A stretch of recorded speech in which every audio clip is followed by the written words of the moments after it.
จังหวัดละปูนร่วมกับสถานีวิทยุกระจายเสียงแห่งประเทศไทยจังหวัดละปูนกรมประชาสัมพันธ์เสนอรายการผู้ว่าราชการจังหวัดละปูนพบประชาชนปะป้อเมืองอู้เรื่องละปูน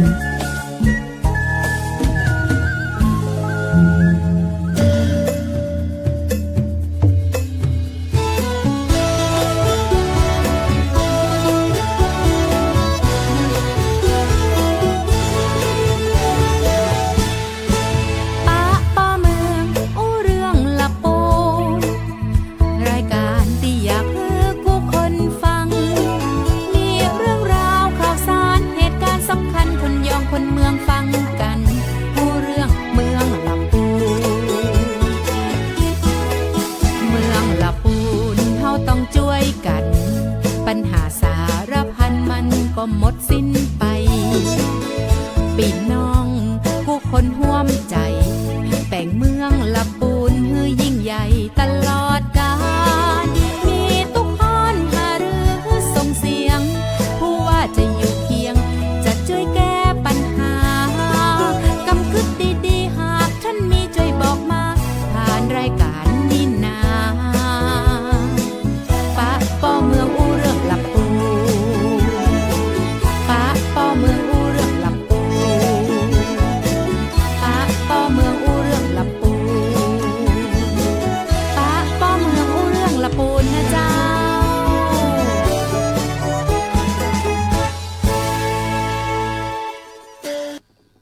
ป้าป้อเมืองอู้เรื่องละปูนนะเจ้าสวัสดีท่านผู้ฟังท่านผู้ชมทุกท่านแล้วก็สวัสดีท่านผู้ร่วมรายการนะเจ้าวันนี้มาปะกันเนาะเจ้าเนาะในรายการวิทยุผู้ว่าราชการจังหวัดละปูนพบประชาชนนะเจ้าดิจอยอยู่กับท่านรองผู้ว่าราชการจังหวัดเจ้าท่านชาตรีธินนท์สวัสดีเจ้าท่านรองโอเจ้าเนาะท่านรองโอคนเมียงรองคนเมียงเลยท่านรองคนเมียงนะเจ้ามาปากันเมื่อใดก็จะมาอู้กับเมียงใส่กันเนาะจ้าวันนี้ควงหนึ่งสาวจากสำนักงานการท่องเที่ยวและกีฬาจังหวัดละปูนนะเจ้าคุณเอกกฤษการวัฒนวิวัฒน์นะเจ้าสวัสดีเจ้าพี่เอกเจ้าวันนี้แน่นอนสาวงามด้านการท่องเที่ยวเหมือนมีมัคคุเทศก์มาอยู่ข้างๆเลยนะเจ้าท่านรองเราครับดีครับเพราะว่าเดือนกันยาตุลานี่ก็จะเริ่มเข้าเทศกาลท่องเที่ยวแล้วเนาะเจ้าบ้านเราตั้งเหนือเนาะตั้งเหนือเฮานี่พ่อถ้าหนาวถ้าว่าซาบหนาวซ้ำให้ต้องคนหลั่งไหลเข้ามาบนดอยนี่จะแตกกุปีนั่นปัจจัยสำคัญบ้านเฮานี่คนจะขึ้นมานักบันนักในแต่ละปีนี่เอาความหนาวเป็นที่ตั้งกันแล้วกันเนาะถ้าหนาวนักนี่มันถึงมันต้องคนขึ้นมาเนาะมาสัมผัสอากาศหนาวใครมาสัมผัสอากาศหนาวนะเจ้าก็ห้องได้ว่าปีนี้นะเจ้าปลายทางของการท่องเที่ยวภาคเหนือจะมีจังหวัดละปูนอยู่ในหมุดหมายสำคัญของนักท่องเที่ยวที่จะได้เดินทางเข้ามาซึ่งเดี๋ยววันนี้เราจะได้ประชาสัมพันธ์กันว่าจะมีกิจกรรมในเรื่องของการส่งเสริมการท่องเที่ยวของละปูนเราจะได้พ้องนะเจ้าช่วงนี้นักท่องเที่ยวเยอะนะเจ้าพี่เจ้าทยอยมาเจ้าเพราะว่าในช่วงเทศกาลโคมแสนดวงกู้ปีนะเจ้าก็10 กว่าปีแล้วที่ได้ดำเนินการจัดกิจกรรมเทศกาลประเพณีนี้ขึ้นมาก็ท่องเที่ยวคือการตอบรับเป็นอย่างดีแล้วก็ตัวเลขท่องเที่ยวก็คือเพิ่มขึ้นในช่วงเทศกาลโคมแสนดวงเจ้าในแต่ละปีถ้าไปดูจำนวนนักท่องเที่ยวนี้ช่วงนี้นักเลเปิลเลยเจ้าถือว่าเป็นช่วงไฮของละปูนไฮซีซั่นของละปูนปีแล้วเนาะปีแล้วที่พักเขาบ่ปอเนาะช่วงเทศกาลเพราะว่ามีเพื่อนหลายคนมาจากกรุงเทพต้องไปพักเชียงใหม่พักเชียงใหม่แล้วก็ก่อยมา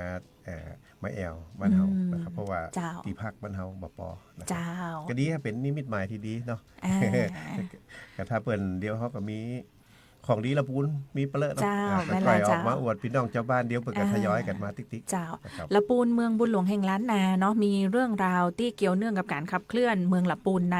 หลายๆมิติของการท่องเที่ยวก็เป็นมิตินึงที่เฮาภูมิใจนำเสนอประเพณีวัฒนธรรมแล้วก็สถานที่ท่องเที่ยวที่สำคัญแล้วก็แห่งมิตินึงนะเจ้าก็เป็นเรื่องของการ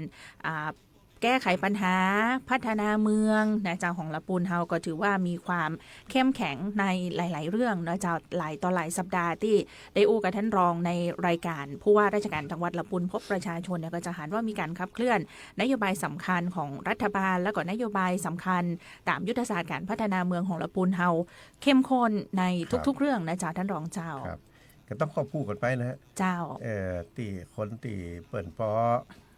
ทำมาหากินได้เขาก็ต้องต่อยอดให้เปิ้นนะครับคนได้ช่วยเหลือตัวเก่าบ่ได้แต่เขาก็ต้องปีกไปช่วยให้เปิ้น ช่วยเหลือตัวเก่าได้พ่องนะครับฉะนั้นละปูนเฮาปีนี้นะครับปีนี้นี่อยากจะเล่าให้พี่น้องชาวบ้านเฮาฟังก็คือว่าตามที่ได้อู้กันไว้ว่าเฮาเนี่ยนะครับมีนโยบายของจังหวัดเนี่ยนะครับทางด้านสังคมด้านเศรษฐกิจฐานรากนะแล้วก็ด้านความมั่นคงนั่นเนี่ยปีนี้เนี่ยที่เฮาได้อู้กันตั้งแต่ต้นปีว่าโอ้เฮาว่าเรื่องพี่น้องชาวบ้านที่อยู่ที่อาศัยกันบ่อยนะเพราะว่า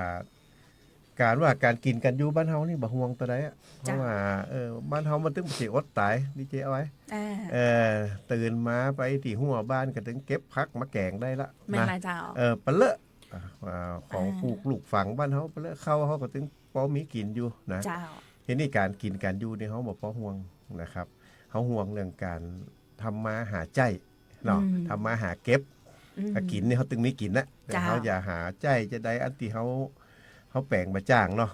อย่างเช่นว่าไปเดียวนี่การใช้จ่ายประจำวันนี่การโทรศัพท์มือถือนี่เอาเรื่องกันนะนี่สินรายครัวเรือนไปเดียวนี่การโทรศัพท์มือถือการบัตรเครดิตนะอันนั้นเป็นปัจจัยหลักเลยนะนะครับเพราะนั้นนี่จังหวัดลำพูนก็ว่าโอ้มาดูแล้วนี่เขาเอาต้องช่วยเหลือในส่วนที่พี่น้องชาวบ้านช่วยเหลือตัวเก่าไปได้กลุ่มเปราะบางต่างๆเนี่ยเขาต้องช่วยกันนะ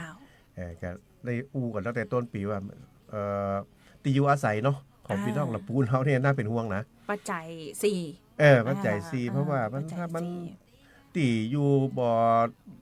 ถูกสุขลักษณะเนาะไปเนี่ยมันจะส่งผลต่อสุขภาพนะสุขภาพบ่ดีก็จะส่งผลต่อการใช้จ่ายของภาครัฐเนาะต้องมารักษาพี่น้องเจ้าบ้านยังไงไม่นะคือจริงๆสำรวจจากข้อมูลแล้วเนี่ยเขาก็ว่าลำพูนเขาเนี่ยมีประมาณ 2,300 ครัวเรือนนะดีเจไว้ 2,300 ครัวเรือนตีบ้านนี้บ่มั่นคงเตื้อนะอยู่แล้วก็คุณภาพชีวิตบ่ดีเตื้อนะครับก็ได้อู้กันถึงหน่วยงานต่างๆเนี่ยคือถึงภาครัฐเนาะถึงภาคประชาชนว่าเขาจะช่วยเหลือพี่น้องเขาได้อย่างไรนะ 2,300 กว่าครัวเรือนเนี่ยนะครับก็มาเช็คพอแต่ละหน่วยงานแต่ละองค์กรที่มีงบประมาณสร้างบ้านให้คนจนเนี่ยในปี68เนี่ยมันก็มีแค่530ครัวเรือนที่มีงบแล้วอีนะทีนี้ว่าจาก 2,300 เนี่ยปีนี้ถ้าเขาทำ530เนี่ยที่ประชุมก็ว่ามันน้อยไปเนาะเขาไขให้มันจบไว้แหมน้อยจาก 2,300 ปลายเนี่ยนะก็เลยว่าตั้งเป้าหมายว่าถ้าท้ายเห็นน้อยบ่เขาตั้งว่าปีนี้เขาจะสร้าง700 หลังนี่นะแหม170 หลังนี่บ่ฮู้จะไปเอาที่ไหนเตื้อนะไปเอาไหนที่ไหนเตื้อแต่ตั้งเป้าไว้ก่อนตั้งเป้าไว้ปุ๊บทีนี้ก็มีพมจ.เนาะพม.เนี่ยพัฒนาสังคมและความมั่นคงมนุษย์เนี่ยเป็นแม่งานหลักนะครับประชุมกันบ่อยเนอะเปิ้นก็วิ่งไปหาพระสงฆ์องค์ข้าเจ้าเนาะที่เป็นเครือข่ายกันนี่นะมาประชุมกันเรื่องพอช.เรื่องบริษัทห้างร้านอย่างต่างๆก็ว่าจะช่วยให้หอมเหมือนได้ CSR ต่างๆนี่นะกับเบ็ดเซ็ตแล้วนี่จากที่เขามีงบ530 หลังเขาตั้งเป้าไว้700กลายเป็นว่าณวันนี้นี่เขาสร้างได้747 หลังดูนั่นเพิ่มขึ้นมา47 หลังดูเหมือนเป็นตัวเลขที่แบบว่าก็40ปลายเนาะดูเหมือนน้อยแต่มันยิ่งใหญ่มากนะเจ้าสำหรับคนที่บ่ได้หาปะมันเป็นการมีส่วนร่วมกันเนี่ยเขากับเมืองเราหอมป้อยกันนี่กันหอมป้อยคนที่ฮื้อนี่ก็มีความสุขนะมีความสุขที่ได้แบ่งปันเนาะคือพี่น้องเจ้าบ้านที่มีความเปราะบางเนี่ยคือเปิดมีคุณภาพชีวิตดีๆถ้าใครไม่ได้ไปออกพื้นที่ไม่ได้หันสภาพจริงนี่จะนึกบ่ออกนะเผื่อออกไปเนาะโดยกาชาติต่างๆเนี่ยไปพอสวเนี่ยไปเยี่ยมคนอยากคนจนคนติดเตียงโอ้น่าเอ็นดูบางตีนี่นอนกับปื้นนะถ้าฝนตกมาก็น้ำก็ไหลเข้าไปข้างนะบางทีก็สัตว์เลี้ยงในบ้านเนาะเป็นหมูเป็นหมาเป็นแมวนอนสนก็ค้นนั่นนี่นะอันนี้เขาก็ต้องช่วยเปิ้นนะครับช่วยเปิ้นเขาก็ปีนี้ก็ถือว่าน่าชื่นชมนะน่าชื่นชมทั้งพม.ประกาศจัดกิจกรรมไปแล้วนะครับกิจกรรมว่าหน่วยไหนต่างๆที่เปิ้นก็เป็นเอามามอบนะมามอบเปิดห้องว่าวันแห่งความสำเร็จเนาะประกาศความสำเร็จของจังหวัดลำพูนไปแห่ง91นะครับแล้วก็เดี๋ยวภายในปี79เนี่ยจะหมดเนี่ยตามยุทธศาสตร์ของชาติหรือว่ายุทธศาสตร์ของลำพูนเนี่ยว่าตี ที่เหลือทั้งหมดเนี่ยในปี79เนี่ยจะทำให้เรียบร้อยหมดนะครับเพื่อมีกลุ่มเปราะบางเนี่ยได้มีบ้านอยู่อาศัยที่มั่นคงครบแต่ผมว่าละปูนนี่ถ้าเริ่มต้นอย่างอี้นะก็อู้กันในที่ประชุมนะครับว่าบัดถึงละปูนนี่บัดถึงปี79อ่ะเขาต้องจบต้องจบก่อนนั่นเพราะว่าขนาดปีนี้นี่เนาะขนาดปีนี้เป็นการปีที่ยังเริ่มต้นที่ครับเพราะว่าทำควิกวินเนาะควิกวินก็คือโครงการสำคัญที่เขามาร่วมใจกันว่าต้องทำเพื่อสำเร็จภายในเวยนี่นะปีหน้านี่ได้ตีประชุมนั่นโอ้จะเพิ่มมาแหมหลายหน่วยเลยนะครับผมคิดว่าแหม3 ปีมาเกิน4 ปีจบเรื่องบ้านของคนยากคนจนในจังหวัดลำพูนเฮานะอันนี้ก็ต้องขอชื่นชมว่าพี่น้องลำพูนช่วยกันแต่นะครับสมกับที่เขาว่าลำพูนไม่ลำพังรวมพลังเพื่อลำพูนนี่เนาะอันนี้มันแบบแจกกำอู้เท่ๆนะอันนี้ถ้าเขาเนี่ยทุกองค์กรทุกหน่วยนะครับถึงวันท้องถิ่นในอำเภอเนี่ยเนาะเป็นช่วยกันอย่างเต็มที่นะครับอันนี้ต้องชื่นชมจากหัวใจแท้ๆเลยนะครับว่าเอาการเป็นการแต่พี่น้องลำพูนนะครับเจ้าถ้าจำบอพีดเนี่ยปีที่แล้วเหมือนทางกระทรวงการพัฒนาสังคมและความมั่นคงของมนุษย์ก็ลงมาที่จังหวัดลำพูนแล้วก็มาดูโมเดลของความร่วมมือของลำพูนว่ามันมีแต่ละฝักแต่ละส่วนแต่ละฝ่ายเนาะของจังหวัดตั้งกาชาติตั้งพมจตั้งอบจเพิ่งมีกองทุนฟื้นฟูตั้งพระสงฆ์องค์ข้าเจ้าอย่างที่ท่านรองบอกแหมอันนี้เพิ่นบอกว่ามันคือความเข้มแข็งที่สุดเลยมันก็เจ้าของครับมันมีข้อจำกัดเนี่ยดิฉันไว้ว่าบอกว่าจังหวัดไหนอ่ะบางทีจะบ้านที่เขาจะไปจ่วยมันไปอยู่ในเงื่อนไขของทางราชการบ่ใจบ่มีกรรมสิทธิ์พ่องอยู่ในเขตญาติพี่น้องที่เปิ้นนี่พ่องมันงบหลวงลงไปนี่มันต้องมีเอกสารสิทธิ์นี้อย่างต้องถูกต้องตามระเบียบเนาะมันจ่วยบ่ได้เนี่ยใดอ่ะเนี่ยใดที่นี่ตั้งองค์กรเอกชนนะตั้งพอชเนาะตั้งพระสงฆ์องค์ข้าเจ้าเนาะแล้วก็ CSR บริษัทต่างๆเนี่ยช่วยเหลือส่วนนี้อันนี้ที่เอามาเติมเต็มเป็นส่วนใหญ่เลยอันนี้เปิ้นบ่ต้องไปอิงกับระเบียบทางราชการนะเพราะว่าเปิ้นก็บ่ได้ไปลูกเตี่ยอย่างไผเนาะเปิ้นอยู่ของเปิ้นท่านอยู่แล้วแล้วก็บางทีญาติพี่น้องก็แบ่งให้อยู่ในครัวบ้านพี่น้องนั่นน่ะแต่ว่ามันมีเอกสารสิทธิ์เนี่ยใดบ่เนาะแล้วก็ดูสภาพแล้วต้องปรับปรุงอีนะบอกว่าห้องน้ำห้องตาของผู้พิการเนี่ยบางทีผู้พิการก็ใจเนาะวิวแชร์เห็นแล้วก็ห้องน้ำห้องตาก็อยู่ห่างบ้านเหี่ยอีเนี่ยอันนี้เขาก็บ่ได้ซ่อมทางหลังก็มีเอาห้องน้ำใหญ่ห้องน้ำมาอยู่ใกล้ๆบ้านอีนะแล้วก็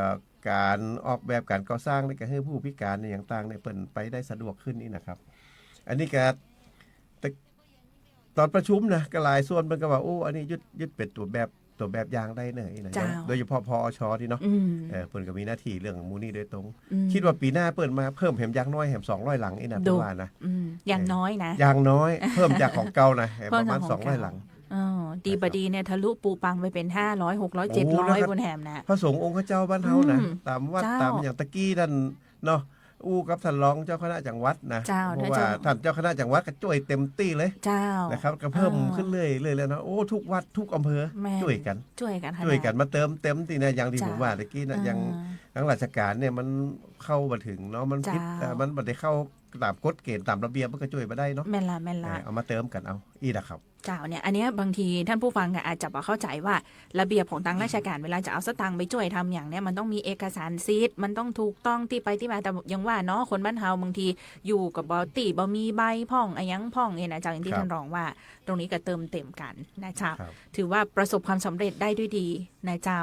ในส่วนของโครงการขับเคลื่อนในปีนี้นะเจ้าเนาะการฟื้นฟูแล้วก็ซ่อมแซมบ้านที่อยู่อาศัยให้กับพี่น้องชาวลำพูนเฮานะเจ้า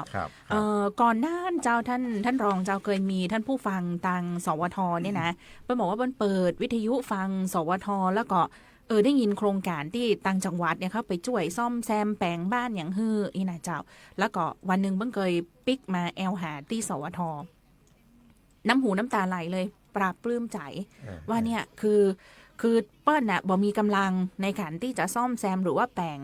สภาพบ้านให้มันเอื้อมหน่วยต่อการดำรงชีวิตนะเจ้าแต่ว่าพอมีตังจังหวัดเนี่ยเข้าไปช่วยแล้วก็รับทราบข่าวสารจากรายการเนี้ยนะเจ้าก็เลยได้เข้าสู่โครงการในการซ่อมแซมบ้านที่อยู่อาศัยมันทำให้ยกระดับคุณภาพชีวิตมันดีขึ้นมากเลยแล้วรู้สึกว่าไม่ลำพังอย่างที่ท่านรองบอกครับคือมันเริ่มต้นก็คือว่าการมีส่วนร่วมเนาะต้องเอากระเมืองว่าเอาการเป็นกันเนาะบ่ไปล่ากันกลางตางนี่นะ อู้บ่ได้แล้วบ่ช่วยนี่นะมันเป็นบ่เป็นบรรลุบ่แล้วอ่ะนะท่านเจ้าคุณ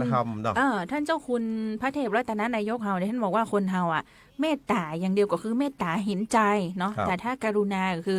มันได้ช่วยเหลือเกื้อกูลกันละนะจ๊ะเพราะฉะนั้นเวลาหันใจก็อย่าหันใจอย่างเดียวการุณาด้วยเมตตาการุณาก็มีหลายคนนะหลายคนที่เปิ้นเป็นครั้งแรกของเปิ้นคือว่าเปิ้นก็เห็นข่าวคนลำบากอะไรนี่ก็รู้สึกว่าหันใจ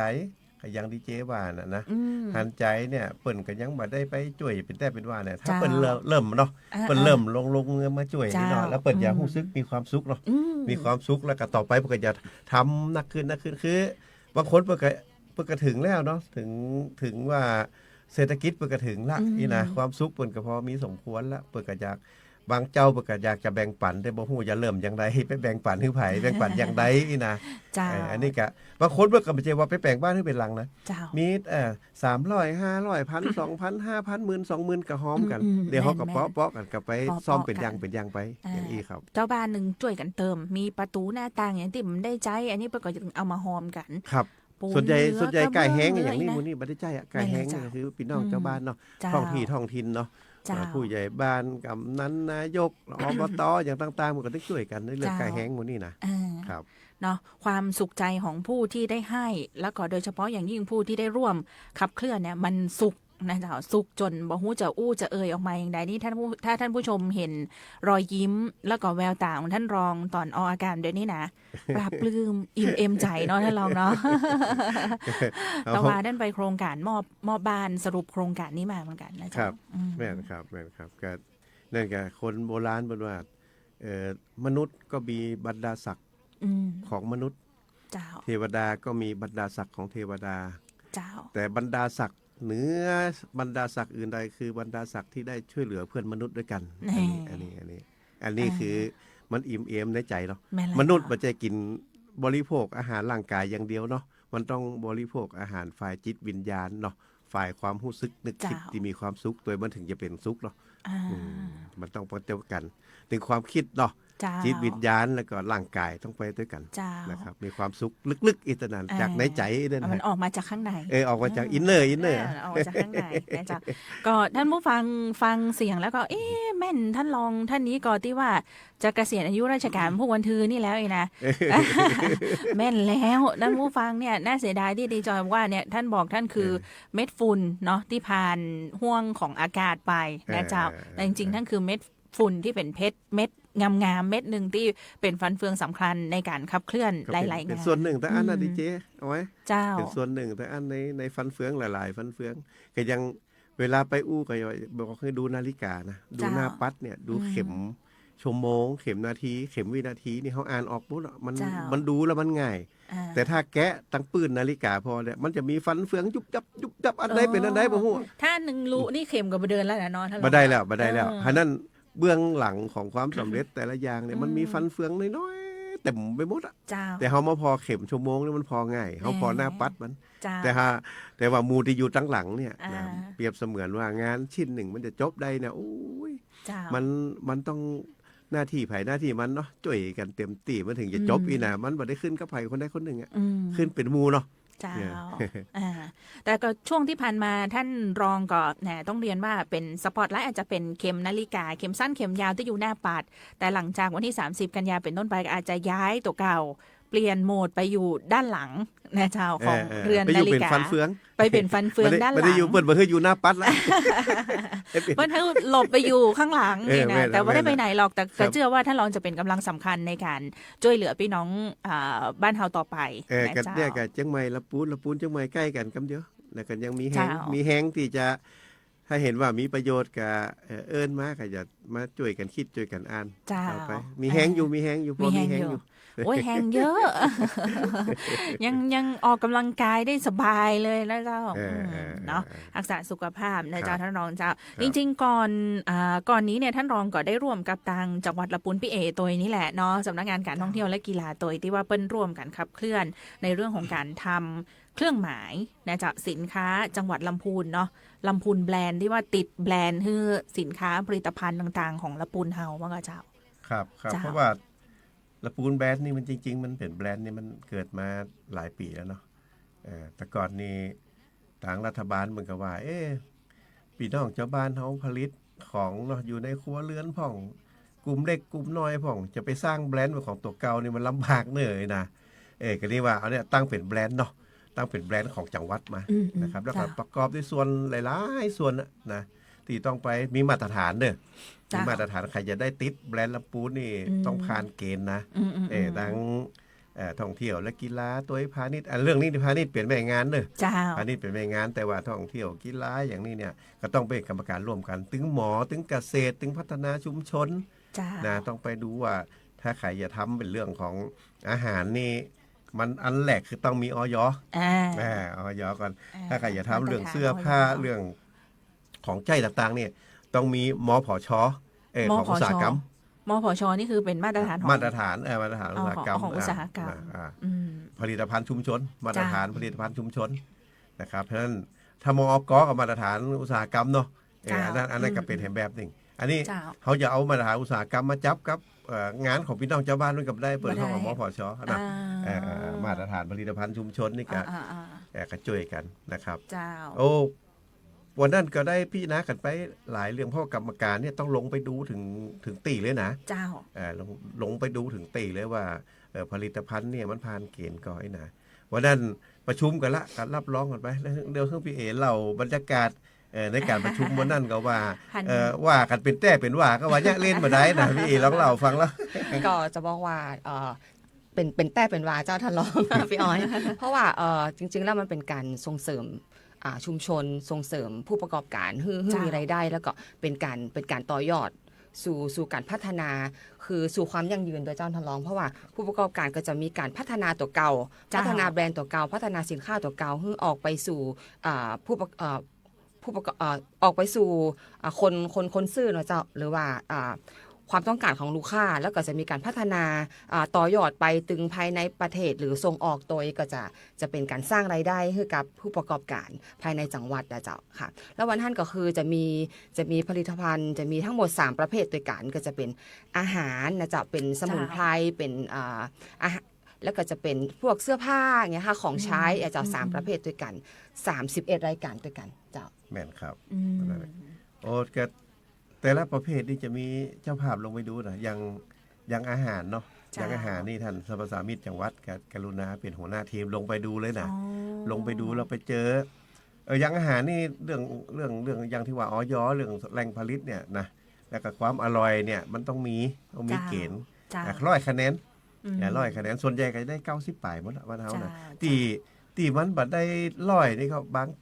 บางผลิตภัณฑ์นี่เขาต้องรับวัตถุดิบมาจากที่อื่นอย่างปลาส้มบ้านเฮากับมีวัตถุดิบป่านี่บ้านเฮาส่วนหนึ่งแต่แหมส่วนหนึ่งก็ต้องรับมาจากทั้งสุพรรณบุรีอ่างทองสิงห์บุรีนะรับมากะคะแนนส่วนนี้ก็จะลดลงไปหน่อยเพราะว่าเฮาบริจาควัตถุดิบในพื้นที่นี่ก็ในอนาคตนี่ตอนนี้นี่ประมงก็เร่งผลิตเต็มที่ละอย่างที่ว่าปลาส้มผงลำไยนะเขาก็เริ่มส่งเสริมเรื่องปลาร้าคืนเดียวส่งเสริมการเลี้ยงปลาจีนในร่องสวนบ้านเฮาร่องสวนลำไยเนาะวันนั้นเรามีเห็นส่วนหนึ่งที่ต้องแจ้งให้พี่น้องเจ้าบ้านทราบด้วยว่าอย่างสรรพสามิตเนี่ยบางผลิตภัณฑ์เนี่ยอย่างชาลำไยชาลำไยนี่มันได้ไปขึ้นทะเบียนภาษีของสรรพสามิตแต่จริงๆผมก็กล้าหู้นะเพราะนั้นสรรพสามิตว่าต้องไปขึ้นทะเบียนเป็นเครื่องดื่มถ้าว่ามีความหวานก็ต้องจ่ายภาษีในเรื่องของความหวานตัวเองมันมีภาษีความหวานแล้วภาษีมูลค่าของผลิตภัณฑ์ตัวนี้นะอันนี้ทางเปิดบอกว่าไม่ได้ใช้น้ำตาลไม่ใช้น้ำตาลกระจายขาเดียวถามว่ามูลค่าของผลิตภัณฑ์ค่าความหวานมันต้องจ่ายแล้วถ้ามันหวานจากธรรมชาติได้หรออันนี้กันวันนั้นในธรรมชาติในบัตรว่าจะเป็นอย่างแต่ถ้ามีส่วนผสมของน้ำตาลความหวานเนาะช้าโดยธรรมชาติที่มันต้องหวานนี่แล้วเนาะอันนี้คือคัดสรรแบบในทุกๆรายละเอียดเลยครับแล้วผ้าเนาะผ้าวันนั้นอะไรอย่างเงี้ยที่ผู้ทรงคุณวุฒิเรื่องผ้าเนาะเปิดให้เน้นอะไรอย่างเงี้ยความสำคัญเรื่องอย่างที่เปิดเน้นเป็นพิเศษวันนั้นอ่ะเรื่องผ้าฝีเย็บเนาะฝีเย็บเป็นว่าผ้าละปูดนี่อยากจะให้ออกไปมาตรฐานนะถ้าใครอยากเข้าสู่ละปูดแบรนด์นะ หมายเขาว่าฝีเย็บเนี่ยหมาย ต้องเนียบต้องเนียบแล้วก็รูปมานี่เหมือนผ้าชิ้นเดียวเลยนะไอ้ที่ว่ามันจะดึงตัวก่อนดึงกันทดสอบการดึงตัวก็เจ้า คือเหมือนกับว่าถ้าซื้อเสื้อมาแล้วมันมีไอ้ได้อย่างโผล่มาอีกบ่ได้เลยแล้วก็ฝีเย็บนี่ต้องแน่นแล้วก็ดึงพอเวลาไปเวลาเขาไปยกใส่เสื้ออียกแขนอีบ่พูดบ่พูดฉะนั้นคนลงไปดูผลิตภัณฑ์อะไรนี่ก็จะเป็นความชำนาญผลิตภัณฑ์นั้นนะอย่างด็อกเตอร์ผมจำชื่อเพิ่นไม่ได้ขออภัยตัวนะด็อกเตอร์เพิ่นเป็นเนาะเป็นผู้ชำนาญการเรื่องผ้าเลยนะครับเวลาเปิ้นลงไปตรวจนี่เปิ้นมาเอาเลยนะแล้วเปิ้นว่าลำพูนนี่นะมาตรฐานสูงมากเรื่องผ้าแต่ว่าเสียดายว่ามันนักแล้วก็เวลาคนเข้าสมัครมานี่มันน้อยผมก็เลยว่าถ้าลำพูนแบรนด์นี่ถ้าจะให้มันมีคุณค่านะต่อไปนี่เขาก็ต้องบีบกันน้อยกับผู้ประกอบการว่าต่อไปนี่ถ้าสมมุติว่าจังหวัดจัดงานนี่ได้ลำพูนแบรนด์ก็ลำพูนแบรนด์ก็ถ้าบัดได้แบรนด์เด้อบ่คือเขามาขายกันเด้ออีนะเพราะหยังเขาบ่ได้ไปกีดกันไผแต่เขาขายคือท่านมีมาตรฐานถ้าลำพูนแบรนด์ปุ๊บนี่คือมาตรฐานเดียวกันหมดแต่ถ้าท่านบ่มีมาตรฐานจะมาขายทริปเปิลเดี๋ยวเกิดลูกก้าเปิดมาซื้อลำปูนแบรนด์เนาะแล้วเขาบ่มีแบรนด์เขาไปปลอมเปิดขายถ้ามันบ่ดีเนาะแม่นก็แล้วเขาก็จะเสียชื่อทางจังหวัดฉะนั้นนี่คือถ้าลำปูนแบรนด์นี่ขอคือมั่นใจได้เลยว่าแบรนด์นี่มาตรฐานเท่ากันหมดถึงจังหวัดอย่างอีคัดสรรมาแล้วคัดสรรมาเรียบร้อยแล้วมันถึงได้แบรนด์ลำปูนแต่ถ้าว่า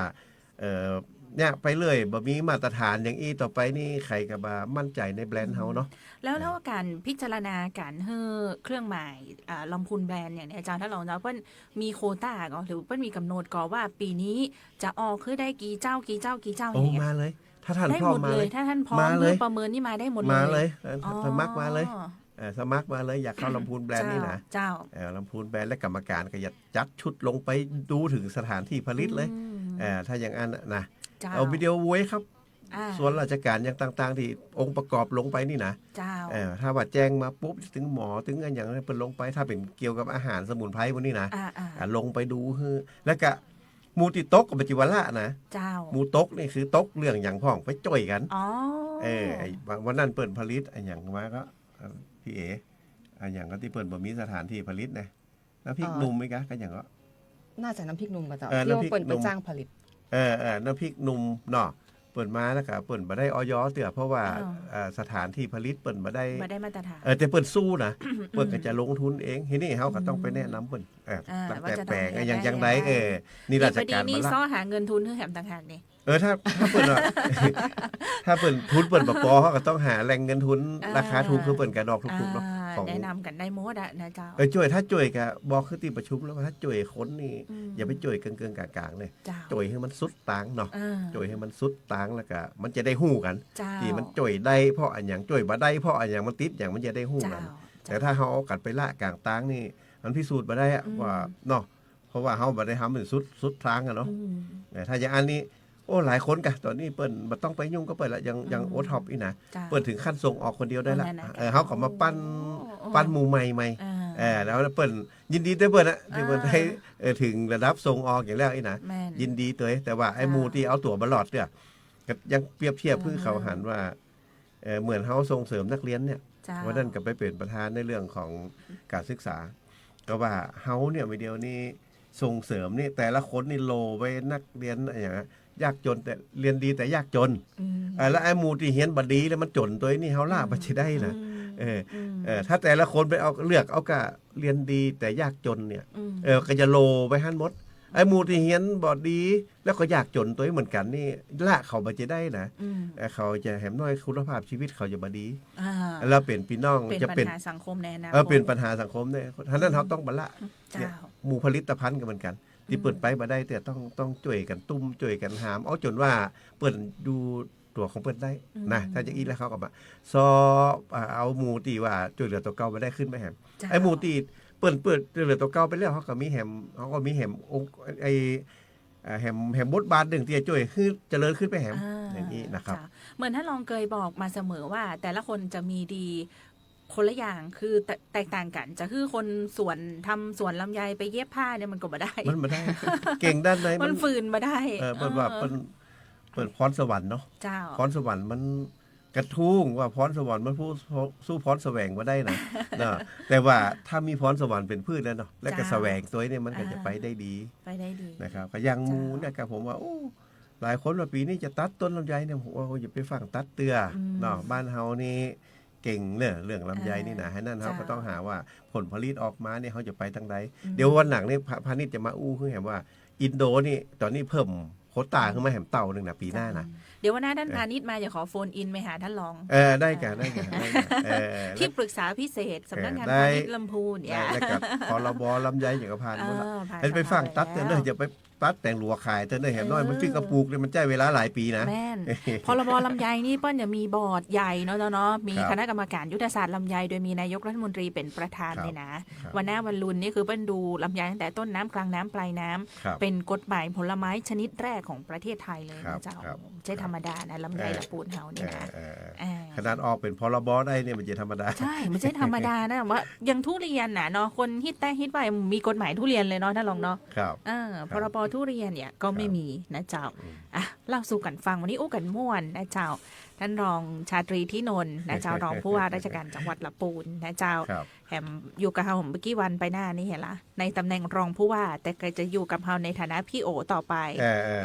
ได้พี่ๆน้องๆกันทั้งนั้นนะเนาะแถมท่านหนึ่งคุณเอ๋นะเจ้าพี่เอ๋กฤษการวัฒนาวิวัฒน์นะเจ้าจากสำนักงานการท่องเที่ยวและกีฬาจริงๆมันเป็นมัคคุเทศก์ลำพูนเลยนะเนี่ยคนนำเที่ยวลำพูนที่สามารถเล่าทุกเรื่องของลำพูนได้หมดเลยงานพี่เอเจิญไปแต่ละอย่างนี่ตีสี่กึ่งของตีห้าวิ่งทงวิ่งเที่ยวเนาะอย่างโหดทั้งนั้นอ่ะเจ้าอันนี้คือความประทับใจมั้งก็ต่อโหดของคือลำพูนนี่เหล่าคือดีเจออยฟังว่าเขานี่1เขาเป็นเมืองวัฒนธรรม2เขาเป็นเมืองเกษตร3เขาเป็นเมืองอุตสาหกรรมฉะนั้น3อย่างนี่เนี่ยจะได้ที่อย่างให้มันไปด้วยกันได้เนาะบางทีนี่ถ้าเป็นเมืองอุตสาหกรรมนี่เขาจะมาท่องเที่ยวนี่เขาขึ้นยากนะเนาะมีการมันลังมีการควันพิษเทกายนะแม่นๆนะฉะนั้นแกลำพูนเขานี่กับการท่องเที่ยวเชิงสร้างสรรค์เนาะสร้างสรรค์ฉะนั้นเนี่ยอย่างของพี่เอ๋เพิ่นทำเนี่ยท่องเที่ยวและกีฬาเนี่ยเวลาจัดอย่างต่างเนี่ยวิ่งเที่ยวต่างเนี่ยอย่าคือวิ่งชมธรรมชาติไปอีกมันจะวิ่งเอาเป็นตายเนาะสบายชิวๆแล้วก็ดูธรรมชาติดูน้ำตกดูอย่างไปนะแล้วก็ส่วนใหญ่จะเป็นแม่เจ้าเนาะตีสี่ตีห้าแล้วละการบ้านทำมันเย็นเนี่ยเนาะม่วนขนาดม่วนขนาดแล้วก็หมู่ที่เปิ่นมานี่เปิ่นอย่างน้อยถ้าตีสี่ตีห้านี่เปิ่นถึงได้มาพักมาย่างเลยเนาะได้มานอนบ้านเฮาได้มากินข้าวปลาอาหารเฮาก็ได้โชว์กับนี่เนาะหลามบอนเฮาก็ได้ขายกับนี่หลามบอนก็ได้ขายแล้วก็น้ำหนังก็ได้ขายเนาะนั่นก็ทั้งนี้ทั้งพี่เอเพิ่นเนาะอย่างเขาเรียกพี่เอไปเปิดอย่าง13นาทีคนสมัครเต็มหมดอะไรอย่างเงี้ยแม่นก็คือเป็นงบจากกลุ่มจังหวัดภาคเหนือตอนบน1เจ้าที่ได้ให้กันงบประมาณมาให้กับสำนักงานท่องเที่ยวและกีฬาจังหวัดลำพูนก็จัดกิจกรรมเทรล4สนามด้วยกันก็คือจัดครบ4จังหวัดแล้วก็เปิดพร้อมรับสมัครพร้อมกัน4สนาม13นาทีเต็มสนามละ250คนยังบ่พอจะต้องนำเรียนตึงท่านรองแล้วก็ท่านผู้ฟังแล้วก็พี่ออยด้วยว่าในแต่ละสนามน่ะก็คือเฮาได้รังสรรค์เส้นทางเพื่อที่จะให้นักท่องเที่ยวกับนักวิ่งเทรลเนี่ยได้สัมผัสบรรยากาศของธรรมชาติสำคัญเลยคือแหล่งท่องเที่ยวนักท่องเที่ยวมาอย่างที่ท่านรองบอกว่ามาก็ต้องมาพักแน่นอนเพราะมันวิ่งตี 3 ตี 4ใครมาขับรถมาแน่นอนลูกกรุงเทพมาบัดตันก็คือที่ภาคชุมชนมีรายได้ชาวบ้านแต่มหันก็คือมีส่วนร่วมในกิจกรรมตัวเพราะเราจะไปแจ้สถานที่ของอย่างโรงเรียนเจ้าหรือว่าอำเภอต่างๆทั้ง4สนามก็คือความร่วมมือเป็นอย่างดีนักท่องเที่ยวมาไม่ได้มาคนเดียวนักวิ่งไม่ได้มาคนเดียวเอาป่อเอาแม่เอาลูกเอาแฟนมาตัวซัพพอร์ตก็วิ่งตึงกู่บางคนก็คือมาคนเดียววิ่งคนเดียวแถมคนก็รอก็คือ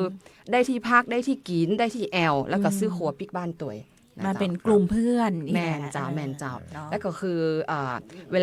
ลาแจกบิบก็จะต้องแจกก่อน1วันแล้วช่วง 6 โมงคนที่สมัครบ่ได้มา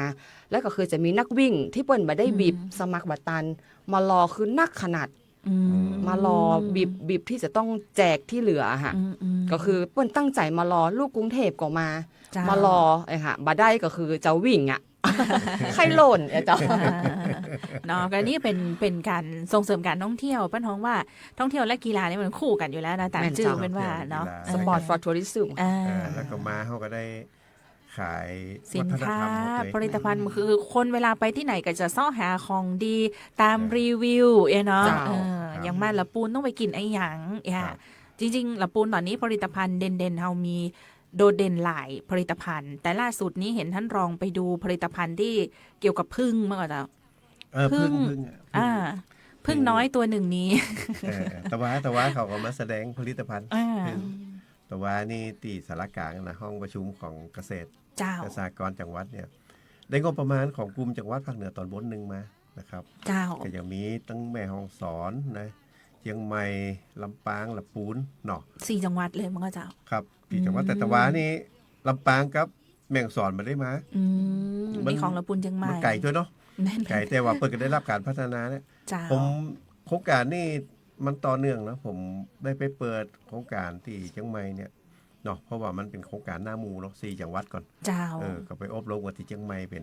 มูแม่ฮ่องสอนมาก็สะดวกดีนะเขากลับมาต้องไปเนี่ยเขากลับไปรวมเพื่อเห็นเนาะเขาเป็นเจ้าภาพรักนะแล้วพูดเป็นเจ้าภาพรักในเรื่องนี้นะครับฉะนั้นคนเลี้ยงผึ้งเนี่ยมันก็เ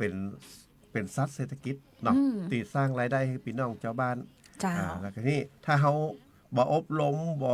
ได้พัฒนาผลิตภัณฑ์นี่นะก็จะขายน้ำผึ้งเป็นขวดใหญ่ๆติ๊กๆนะขวดหนึ่งก็เต็มที่ก็250เนาะได้ราคาถูกแม่นแล้วบางคนเปิ้นไปได้น้ำผึ้งที่ไหนต่างใดมาบางทีใส่ขวดเหล้าเก่าอ่ะเจ้าท่านลองแล้วไปขายมันเพิ่มมูลค่ามาได้นะมันเพิ่มมูลค่ามาได้ทีนี้ทางจังหวัดก็เห็นว่าอันนี้เป็นสัตว์เศรษฐกิจเนาะบ้านเฮาก็มีนะเลี้ยงปลาช้างบ้านโฮงแต่ว่าเก่ามากันหมดอ่ะเอาบักกึดเหมือนกันนะว่าปลาลุงแม่ป้าเนาะตะกอนนี่ก็บะหมี่ม้วนผลิตภัณฑ์เนี่ยสลากอย่างแบบเนี้ยประจ่างอ่ะไปอบรมก็ว่าหลายคนก็เอาไปเป็นครีมเนาะทาผิวเป็นแชมพูเป็นสบู่เนาะแล้วก็เป็นเดียวนี่เป็นน้ำผึ้งโซดาคือเนี้ยจะได้ก็จากขวดเต็มนั่นนะได้200 ปลายนะเอามาทำเป็นพัฒนาผลิตภัณฑ์ทำแพ็กเกจจิ้งดีๆนี่เซต1 ปันปลายนะไปเดือนแม่นปันแต่ว่าเซต1 ปัน 8ก็มีนะน้ำผึ้งมะนาวทีนี้เปิดกะผึ้งก็มีหลายแบบนะไปเดียวนี่ผึ้งโพลงเนาะผึ้งโกนมันเท้านะแล้วก็ชนลงเนาะผึ้งน้อยๆนั่นนะไอ้น้อยชนลงนี่แต่ว่ากับมันก็ได้ทริคเนาะได้เทคนิคกับว่าเพิ่นว่า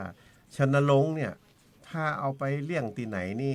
ถ้ามันอยู่ได้นะมันทำน้ำผึ้งนั่นได้นะแสดงว่าแถวนั่นนี่บ่มีสารพิษเลยถ้ามีสารพิษอยู่ตึ้งมาได้มันตายฉะนั้นในเพิ่นว่ามันพิสูจน์ได้เลยในสวนเพิ่นนี่เป็นสวนอินทรีย์เป็นเนเชอรัลแบบอันนี้เลยบริสุทธิ์เลยแล้วหลายคนเพิ่นเริ่มต้นมาจะว่าเริ่มต้นเพิ่นจะมากล้าขายนะพี่เปิ้นเริ่มต้นว่าเปิ้นแค่ได้กินน้ำผึ้งแท้น้ำผึ้งบริสุทธิ์เนี่ยเอาคนเดียวเนี่ยไปก็มีคนมาขอซื้ออีกอ่ะเปิ้นก็ทำขยายไปติ๊กบางทีก็เป็นข้าราชการบำนาญแต่ว่านะข้าราชการบำนาญครูบำนาญถ้าทำกลายเป็นว่าเป็นรายได้หลักไปเหี่ยไปเดียวประสบความสำเร็จเป็นธุรกิจไปเลยแต่ว่านี่มา12 เจ้านะแต่ผลิตภัณฑ์หนักอยู่เนี่ยติดประทับใจนะพี่แต่ว่าก็คือว่าที่มันไปต่อได้ก็คือว่าแพ็กเกจจิ้งมันดีมันทำให้ภาษาฝรั่งมันเพิ่ม value add เนาะเพิ่มมูลค่าทำน้อยได้นักอีกคุณเตือเขาทำนักได้น้อยอีกถ้าอย่างอีนี่ผมว่ามันเป็นการเริ่มต้นเนาะจุดเริ่มที่ดีนะครับเนี่ยพอได้ลูกหลานตาลเต้าก็มาพัฒนาจ่วยกันอีนะอันนี้มันจะเสริมไปถึงของพี่เอด้วยนะพี่เอเดี๋ยวเนี่ยเทศกาลโคมแสนหลวงนี่เนาะถ้ามาแอลนี่พี่เอกก็ต้องเอาเรื่องมูนี่ตัวไหนเข้าไปผลิตภัณฑ์นี่เนี่ยที่ไหนมีคนที่ห้างได้ขายเจอแม่นก็สามารถทำเป็นเส้นทางท่องเที่ยวได้ท่องเที่ยวชุมชนแล้วก็เป็นอีโคทัวริซึมหรือว่าเป็นกรีนทัวริซึมก็คือท่องเที่ยวเชิงเกษตรตัว นำนักท่องเที่ยวนะเข้าสู่ชุมชนชาวบ้านก็เกิดรายได้ผลิตภัณฑ์ก็ได้ขายสินค้าก็ได้ขายที่พักก็ได้ขายจริงๆก็อยากจะส่งเสริมชุมชนส่งเสริมชาวบ้านให้ทำโฮมสเตย์ตัวเพราะว่าที่พักของเมืองละปูนเฮาบ่ปอเจ้าทะลองมีน้อยมีประมาณ80แห่งมีห้องอยู่ปันป่ายสู้บ่ได้กับอย่างลำปางเขายังสู้บ่ได้เลยเพราะฉะนั้นก็อยากจะแบบส่งเสริมชุมชนเกิดรายได้แอลกินแล้วก็ภาคที่เมืองละปูนก็คือต้องมีการชุมชนก็ต้องมีส่วนร่วมตัวก็สร้างโฮมสเตย์ให้นักท่องเที่ยวได้มาสัมผัสวิถีชีวิตชุมชนมากินกับเฮามาอยู่กับเฮามาแอลกับเฮาอย่างไรเจ้าโดยที่ชุมชนก็มีส่วนร่วมเจ้าเนาะไปกู้กันนะเจ้าท่านน้องเจ้าจริงๆพึ่งนี่เฮาก็อยู่ระหว่างกันขึ้นทะเบียนเป็นสิ่งบ่งชี้ทางภูมิศาสตร์เหมือนกันก็เจ้าน้ำพึ่งดอกลำไยของละปูนผมไม่แน่ใจเลยเพราะว่าทะเบียนเหมือน GI เหมือนกันหลังขับเคลื่อนเพราะว่าพระอู้ถึงลำไยที่ไหนมันก็มีเนาะมันถ้ามันกว้างๆยี่อิวกันนี่เหมือนกันแต่ก็ต้องลองดูน้ำพึ่งดอกลำไยนะเจ้าก็เล่าสู่กันฟังท่านลองเวลามันอย่างมาโวยนะเจ้าหมดเวลาแล้วกันใกล้จะหมดเวลาแล้วจริงๆมีกิจกรรมส่งเสริมการท่องเที่ยวหลายกิจกรรมเลยเจ้าท่านพาณิชย์ฝากประชาสัมพันธ์เรื่องของงานมหกรรมธงฟ้าเจ้าท่านรองเจ้าเริ่มวันนี้แล้วเปิ้ลจะเอาสินค้าราคาประหยัดมาขายที่ละปุ่นเฮาช่วงวันที่26 27 28นี้กลางเต็นท์โดมยังใหญ่เลยที่มันจัดงานฤดูหนาวฮะเนาะที่เดียวกันแม่นเจ้าที่เดียวกันจัดงานลำไยฮะนะวังนี่รู้สึกว่ากระทรวงพาณิชย์มาจัดกิจกรรมในละปูนเขาเนาะบอยนะแล้วก็บอยนี่ดีนะนี่ดีเอาสินค้าเราราคาถูกเนาะสินค้าธงฟ้าราคาประหยัดเนี่ยมาเนี่ยมีไฮไลท์อย่างหลายอย่างนะเปิดบอกว่านี่ก็มีอย่างน้ำมันพืชเนาะ1 ลิตรขวดละ40 บาทจากปกติ50 บาทนะแล้วก็น้ำตาลทรายขาวถุงละ23 บาทจาก27นะแล้วไข่ไก่เบอร์เอ็มแผงละ90จาก130นะเนี่ยข้าวหอมมะลิถุงละ150 บาทจาก200อันนั้นนี่รถอย่างอีนี่ต้องแม่บ้านนี่พลาดมาได้นะของพี่นะพี่เอ๋ไข่หัวรอเลยกำลังสงสัยว่าไข่เบอร์เอ็มมันคือเบอร์เลขอะไรอย่างเวลาเขาซื้อไข่มันจะเป็นเบอร์0เบอร์1เบอร์2อีเนาะอันนี้ว่าอาจจะใส่ SML SML อาจจะเป็นเบอร์กลางจะบอกว่าท่านผู้ฟังให้ลืมภาพที่ว่าเปิ้ลเอาสินค้าธงฟ้าไปขายในงานบำบัดทุกข์บำรุงสุขจังหวัดลำพูนเคลื่อนที่อันนั้นเปิ้ลเป็นแบบไซส์ย่อยนะเจ้าที่เปิ้ลเอาไปขายแต่งานนี้คือใหญ่มากเต็นท์โดมเป็นพันรายการเต็นท์โดมใหญ่ๆแบบใหญ่มากนะเจ้าบ้านเขาคานอย่างนี้นะในครัวเขาคานอย่างไปเตะบะพิษหวานเนี่ยมีหมดกู้อย่างเลยเจ้าซื้อตุนไว้แม่ละเจ้าถ้าซื้อนักๆมันก็ได้ถูกเหมือนกับว่าเราจะไปช้อปปิ้งเนาะซื้อของเข้าบ้านอย่างเงี้ยเนี่ยเปลี่ยนจากห้างสรรพสินค้าหรือร้านค้าที่เขาเคยไปประจำมางานนี้ละกันนะเจ้าก็เชิญชวนนะเจ้ามาร่วมกันนะเจ้ากับงานมหกรรมธงฟ้านะเจ้าขับเคลื่อนเศรษฐกิจภูมิภาคจังหวัดลำพูนศุกร์เสาร์อาทิตย์นี้เริ่มวันนี้วันแรกนะเจ้าที่แม่สันประแดดเนาะมีงานแฮมมาตลาดต้นแบบของอตก.กระทรวงมหาดไทยนะจ๊ะกระทรวงมหาดไทยเขามีตลาดอตก.อยู่ที่ละปูนอตถ้าอตก.นี่สังกัดของเกษตรถ้าอตนี่ของการมหาดไทยของมหาดไทยมหาดไทยที่บ้านเฮากับปลาเหี่ยวละปลาเหี่ยวรู้สึกทั้งภาคเหนือเขานี่มีตีเดียวนะใช่เมื่อก่อนเจ้าเปิ้ลมีบัจเจกิตี้นะเมื่อก่อนของกระทรวงมหาดไทยที่เปิ้ลมีตลาดเนี่ยรู้สึกว่าทั้งภาคเหนือเขานี่จะมีตีเฮาเนี่ยเจ้าเดี๋ยวเปิ้ลจะมีงานโครงการตลาดต้นแบบนะเจ้าเพิ่มคุณภาพชีวิตเศรษฐกิจชุมชนภาคเหนืออันนี้ก็เริ่มวันนี้เหมือนกันครับเจ้า26 27 28ครับอันนี้ก็มีกิจกรรมเยอะแยะเหมือนกันนะครับอันนั้นก็จะมีใครจะอบรมอาชีพจักสานภาชนะทดแทนโฟมจากไม้ไผ่ก็ได้อาชีพพิมพ์ลายผ้าบนผืนพิมพ์ลายบนผืนผ้าก็ได้อันนี้ไปเฮียนท่านเลยนะเป็นได้ไปชอบตัวเนาะได้ไปเฮียนตัวนะครับแล้วก็ท่านเริ่มก็ต้องเน้นเนาะเน้นในเรื่องของ BCG เนาะBCG การอนุรักษ์เนาะแล้วก็การลดโลกร้อนหมดนี้นะสินค้าวันนี้มันก็ต้องเอาไปแสดงตีท่านนะครับตีปลาเหี่ยวท่านนะองค์การตลาดท่านนะครับเจ้าการปลาเหี่ยวที่เขาฮู้ตีกันนะเจ้าก็มีกิจกรรมทั้งภาคกลางวันภาคกลางคืนตัวนะเจ้ามีการประกวดร้องเพลงการประกวดทำกับข้าวมีการแสดงศิลปะทางวัฒนธรรมการแสดงโฟกซองตัวนะเจ้าไปได้ที่2 งานนะครับอาจจะมาเจ้า อาจจะบายๆกับไปปุ่นเนาะเดี๋ยวแรงๆหน่อยมาธงฟ้าหรือจะมาธงฟ้าก่อนแล้วแรงๆก็ไปปุ่นได้มีพวกซองก็ไปฟังเพลงเอาแล้ววันที่28นี่มีวงดนตรีมวลชนสัมพันธ์สพ.เมืองลำพูนนะเจ้าวงนี้เปิ้นฮิตเนอะท่านร้องเท้าวันนั้นงั้นเกษียณกับไปเล่นสิแกตำรวจหล่อบอกต่อด้วยเนาะเชิญชวนนะเจ้าส่วนงานสำคัญอันนี้ต้องยกเวทีให้กับพี่เอแล้วนะเจ้าได้โฆษณาเนาะเจ้าเนาะเชิญชวนนะเจ้าบอกต่อคือมาสัมผัสด้วยตนเองนะเจ้ากับงานเทศกาลโคมแสนดวงที่เมืองละปูนทราบว่าเขาเริ่มกิจกรรมกันมา1 สัปดาห์นักท่องเที่ยวมาเยอะมากแม่นเจ้าก็สังเกตวันแรกวันเปิดเนาะ19ที่ผ่านมา19กันยาก็คือผ่านไป1วันก็คือโคมเต็มแทบจะเต็มแล้วค่ะเพราะว่านักท่องเที่ยวน่ะ1 ปีเนี่ยก็จะรอมาแอลเมืองละปูนนะจ๊ะก็คือเทศกาลโคมแสนดวงเขาจะจัดระยะเวลาทั้งหมด45 วันจนไปถึงวันลอยกระทงเพราะฉะนั้นเรานักท่องเที่ยวก็คือจะตั้งตารอโทรมาสอบถามมีที่พักตรงไหนตรงยิ่งใกล้ๆวันก็ยิ่งจะเต็มนักท่องเที่ยวก็คือจะบุ๊กกิ้งมาเลยบางคนก็คือตั้งใจม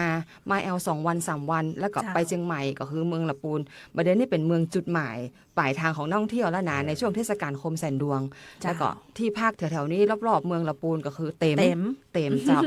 โฮสเทลก็ต้องเปิดโฮมสเตย์เริ่มเปิดละเพราะว่าต้อนรับนักท่องเที่ยวเจ้าพี่เอ๋แล้วปีที่แล้วนี่พอคาดการจำนวนนักท่องเที่ยวได้สักเท่าไหร่เจ้าที่มาในช่วงเทศกาลโคมแสนดวงในจากสถิติเนี่ยจำนวนนักท่องเที่ยวเนี่ยของละปูนเองเนี่ยเฮาจะเก็บจากการเข้าพักโรงแรมที่พักแม่นเพราะว่าโรงแรมที่พักจะต้องจดทะเบียนถูกต้องแล้วกับเปิ้นจะมีการเก็บสถิติเนี่ยมันจะเป็นนักสถิติจะเป็นคนเก็บโดยการที่โรงแรมที่พักเนี่ยก็จะส่งจำนวนนักท่องเที่ยวจำนวนผู้เข้าพักคือกับคนที่เก็บสถิติแล้วก็จะเอามาหาค่าทางสถิติมาเป็นเปอร์เซ็นต์ความต่างระหว่างปีนี้กับปีแล้วมันห่างกันตาได้เจ้าอย่างเช่นปีในมกราถึงกรกฎาเพราะว่าในการเก็บเดี๋ยวต้องคำนวณทั้งทุกจังหวัดแม่นคำนวณทุกจังหวัดแล้วก็จะใช้เวลาประมาณเกือบเดือนอยู่เหมือนกันกว่าสถิติแต่ละเดือนน่ะจะออกมาประเด็นนี้มันจะเป็นเดือนถึงเดือนกรกฎาแม่นจำนวนนักท่องเที่ยวก็คือ100,000 ปลายก็ถือว่ากำลังจะขยับละแล้วเดี๋ยวคาดว่าแหมสักติด2 ติดเนี่ยในเดือนสิงหาเนี่ยก็น่าจะออกละจำนวนนักท่องเที่ยวเขาก็จะได้รู้ว่ามันมีความต่างกันแต่ใดจากกรกฎาปีนี้กับปีแล้วห่างกัน 5% กำลังน่าฮักอยู่ก็เดี๋ยวรอสักกำแล้วก็จำนวนรายได้ก็เพิ่มจากปีแล้วก็ประมาณ 5% ปลายเหมือนกันเต่ากันกับจำนวนนักท่องเที่ยวที่มันเพิ่มขึ้นเนี่ยเจ้าวัดในเวลาเดียวกันห่วงเวลาแม่นเจ้าเขาก็จะเก็บสถิติประมาณนี้ค่ะบางคน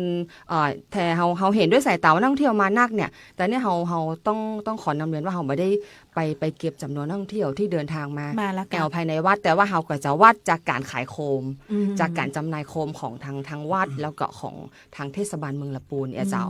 เก็บจากจำนวนสวยดอกที่คนมาปูจาเนาะ ปีนี้รับรองว่าใหญ่กว่าปีที่แล้วเยอะท่านผู้ว่าราชการนะท่านเจ้าคุณท่านเจ้าคณะจังหวัดเนี่ยนะครับโอ้เป็นเรื่องแผนงานไว้เนาะโคมอย่างต่างๆไปตามถนนเส้นลักต่างๆเนี่ยครับก็จะอลังการกว่าปีที่แล้วแน่นอนนะครับการันตีว่าแน่นอนเพราะท่านผู้ว่าไปออกรายการไหนพบว่าพี่น้องชาวบ้านเวทีไหนนี่เรื่องโคมต้องมาละ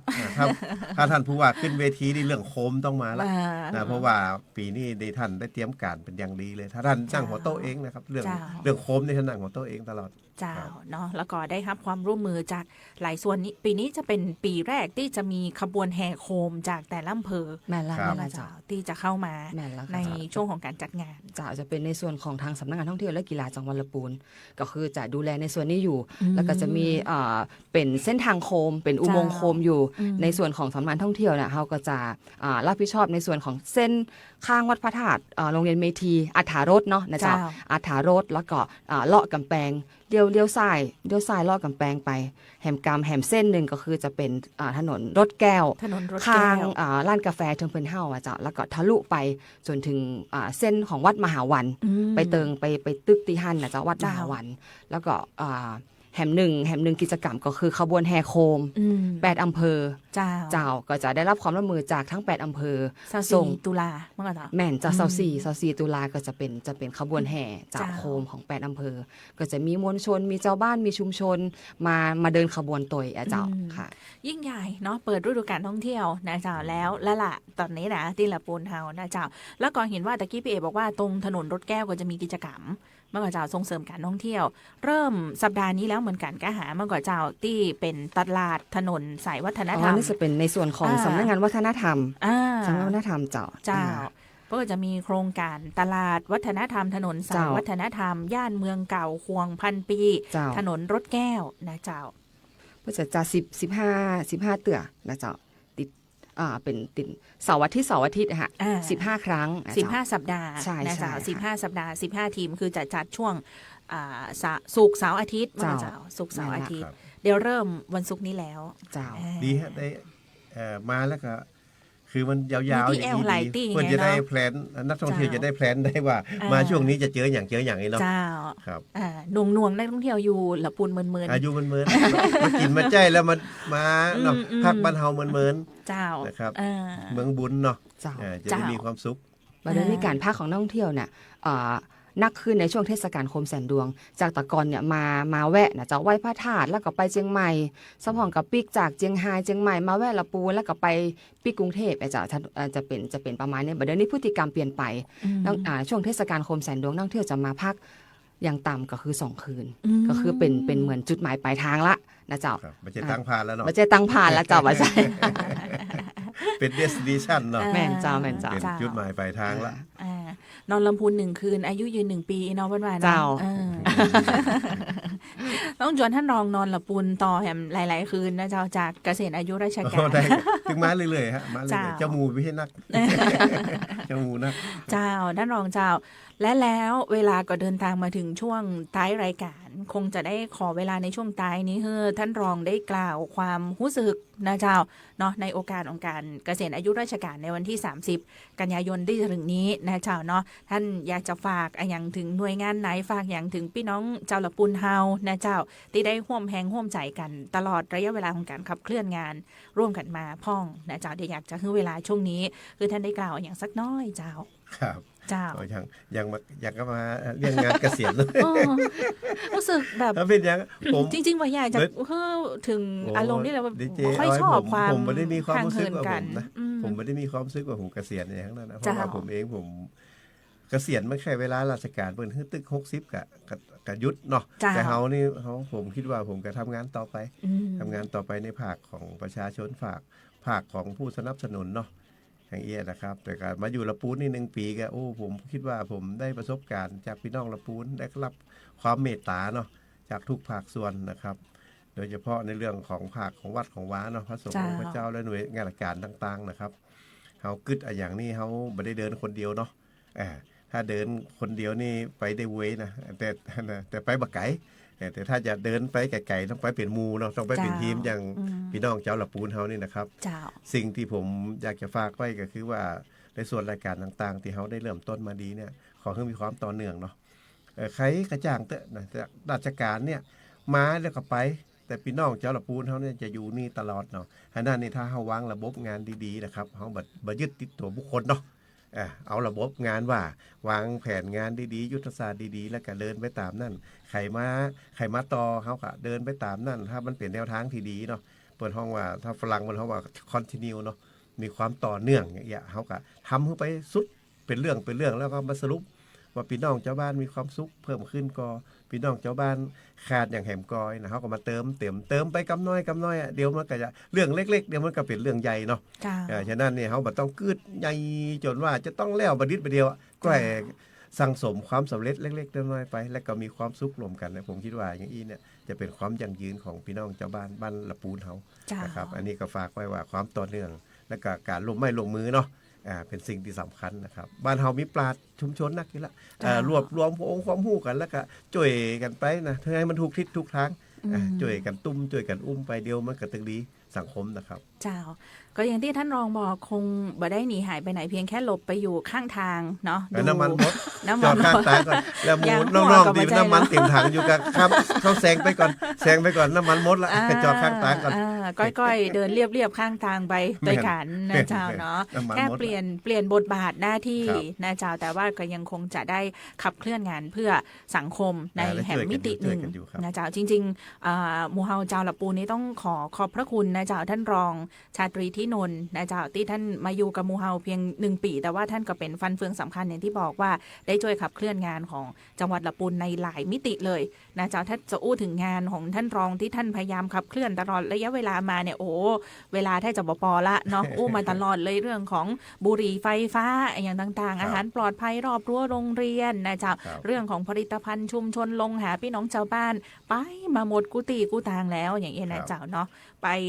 อย่างก็ไปพอป่าพอเปิดอย่างตั้งลีตั้งก้อก็ไปดูมาหมดแล้วนะเจ้าเนาะก็ร่วมด้วยช่วยกันเต็มที่แต่ขณะเดียวกันเนี่ยก็ต้องชื่นชมแล้วก็ขอบพระคุณนะเจ้าไปยังภรรยาของท่านตัวนะเจ้าท่านรองนายกเหล่ากาชาติจังหวัดลำพูนท่านสุกัญญาทินนท์ซึ่งก็ควบคู่กันมาโดยตลอดในงานด้านสังคมนะเจ้าในการดูแลกลุ่มเปราะบางผู้สูงอายุผู้ด้อยโอกาสต่างๆนะเจ้าในงานของทางเหล่ากาชาติจังหวัดลำพูนแล้วก็แม่บ้านมหาดไทยที่ได้ร่วมกันขับเคลื่อนภารกิจกับท่านรองชาตรีเรื่องของการบำบัดทุกข์บำรุงสุขคือกับพี่น้องเจ้าละปูนเฮาท้ายสุดนี้ก็ขอท่านรองมีความสุขนักๆนะเจ้าสุขภาพแข็งแรงแล้วก็มันมายื้อมาหามาใจพี่น้องเจ้าละปูนทำบ่อยๆเนาะพี่เอ๋เนาะครับด้วยความยินดีครับด้วยความยินดีเจ้าลาละหนาท่านรองเจ้าครับยินดีครับขอบคุณเลยครับขอบคุณเจ้าท่านรองชาตรีที่โนนนะเจ้ารองผู้ว่าราชการจังหวัดกับพี่เอ๋ตัวนะเจ้านี่ขอบคุณพี่เอ๋ตัวจากสำนักงานการท่องเที่ยวและกีฬานะเจ้าขอบพระคุณนะเจ้าสวัสดีเจ้ายินดีครับ